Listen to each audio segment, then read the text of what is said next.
ಅಯೋಧ್ಯೆಯ ರಾಮ ಮಂದಿರದಲ್ಲಿ ದೇಣಿಗೆ ಕಳ್ಳತನ ಕೇಸ್ಗೆ ಸಂಬಂಧಪಟ್ಟಂತೆ ಜುಲೈ 6ರಂದು ಅಯೋಧ್ಯೆಯಲ್ಲಿ ರಾಮ ಮಂದಿರ ಟ್ರಸ್ಟ್ ಸಭೆ ನಡೆಸಲಾಗುತ್ತೆ. ಚಂಪತ್ ರಾಯ್, ಅನಿಲ್ ಮಿಶ್ರಾ ತೆಗೆದು ಹಾಕುವಂತ ಸಾಧ್ಯತೆ ಇದೆ. ಸಭೆಯಲ್ಲಿ ಈ ಇಬ್ಬರನ್ನು ತೆಗೆದು ಹಾಕುವಂತ ಸಾಧ್ಯತೆ ಇದೆ.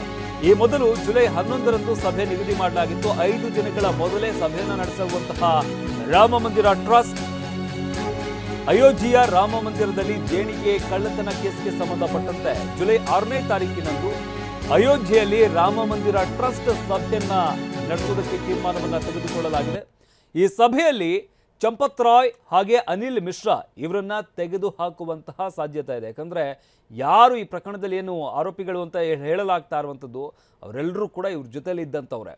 ಇದ್ರ ಜೊತೆಗೆ ವಿಪಕ್ಷಗಳು ಕೂಡ ಈಗಾಗಲೇ ಆಕ್ರೋಶವನ್ನು ವ್ಯಕ್ತಪಡಿಸ್ತಾ ಇರುವಂಥದ್ದು. ಕೇವಲ ಸಣ್ಣ ಸಣ್ಣ ಮೀನುಗಳನ್ನು ಹಿಡಿದಿದ್ದಾರೆ, ತಿಮಿಂಗ್ಲಾವನ್ನ ಬಿಟ್ಟಿದ್ದಾರೆ, ಇವ್ರನ್ನ ರಕ್ಷಿಸೋದಕ್ಕಂತಲೇ SIT ರಚನೆ ಮಾಡಲಾಗಿದೆ.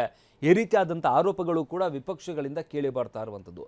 ಈ ಹಿನ್ನೆಲೆಯಲ್ಲಿ ಸಭೆ ನಿಗದಿಪಡಿಸಲಾಗಿದೆ 6ನೇ ತಾರೀಕು. ಅವತ್ತು ಚಂಪತ್ ರಾಯ್ ಹಾಗೆ ಅನಿಲ್ ಮಿಶ್ರಾ ಇವರನ್ನ ತೆಗೆದು ಹಾಕುವಂತಹ ಸಾಧ್ಯತೆ ಇದೆ. ಇವರ ಜಾಗಕ್ಕೆ ಬೇರೆ ಯಾರನ್ನಾದರೂ ನೇಮಿಸುವಂತಹ ಸಾಧ್ಯತೆ ಇದೆ.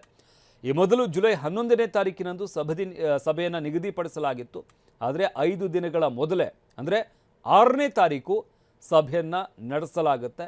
ಸಭೆಯಲ್ಲಿ ಪ್ರಮುಖ ನಿರ್ಧಾರಗಳನ್ನು ತೆಗೆದುಕೊಳ್ಳುವಂತಹ ಸಾಧ್ಯತೆ ಇದೆ.